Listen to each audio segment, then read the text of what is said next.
भारतीय स्वतंत्रता संग्राम में अनेक महापुरुषों ने अपना योगदान दिया था, जिनमें नेताजी सुभाष चंद्र बोस का नाम पहली पंक्ति में है। सुभाष चंद्र बोस ने भारत के लिए पूर्ण स्वराज का सपना देखा था। भारत को गुलामी की बेड़ियों से आजाद कराने के लिए उन्होंने कई आंदोलन किए और इसकी वजह से नेताजी का कई बार जेल भी जाना पड़ा। उन्होंने अपने वीरतापूर्ण कार्यों से अंग्रेज सरकार की नींव को हिलाकर रख दिया था। जब तक नेताजी रहे तब तक अंग्रेजी हुक्मरान चैन की नींद नहीं सो पाए। ऐसे तो हमें अंग्रेजी हुकूमत से आज़ादी 15 अगस्त 1947 को मिली, लेकिन करीब 4 साल पहले ही सुभाष चंद्र बोस ने हिंदुस्तान की पहली सरकार का गठन कर दिया था। इस लिहाजा से 21 अक्टूबर 1943 का दिन था हर भारतीय के लिए बेहद ही खास और ऐतिहासिक है।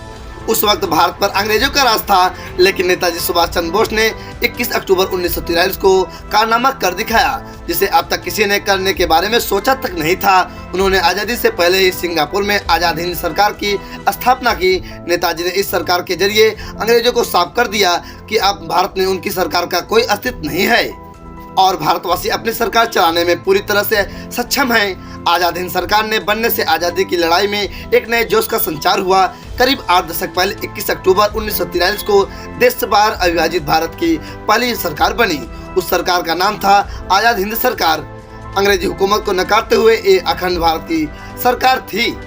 4 जुलाई 1943 को सिंगापुर के कैथे भवन में हुए समारोह में राष्ट्र बिहारी बोस ने आज़ाद हिंद फौज की कमान सुभाष चंद्र बोस के हाथों में सौंप दी। इसके बाद 21 अक्टूबर 1943 को आज़ाद हिंद सरकार की स्थापना हुई। आज़ाद हिंद फौज के सर्वोच्च सेनापति की हैसियत से सुभाष चंद्र बोस ने स्वतंत्र भारत की अस्थायी सरकार बनाई। आज़ाद हिंद को 9 देशों ने दी थी मान्यता। जापान ने 23 अक्टूबर 1943 को आज़ाद हिंद सरकार को मान्यता दी थी। जापान ने भी अंडमान और निकोबार द्वीप आज़ाद हिंद सरकार को दे दिए। सुभाष चंद्र बोस उन द्वीपों में गए और उनका नया नामकरण किया। अंडमान का नया नाम शहीद द्वीप और निकोबार का स्वराज द्वीप रखा गया। 30 दिसंबर 1943 को ही अंडमान निकोबार में पहली बार सुभाष चंद्र बोस ने तिरंगा फहराया था। ये तिरंगा आज़ाद हिंद सरकार का था। सुभाष चंद्र बोस भारत की पहली आज़ाद सरकार के प्रधानमंत्री, विदेश मंत्री और रक्षा मंत्री थे।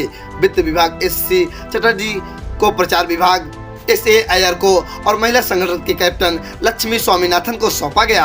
आज़ाद हिंद सरकार को 9 देशों की सरकारों ने अपनी मान्यता दी थी, जिसमें जर्मनी, जापान, फिलीपींस जैसे देश शामिल थे।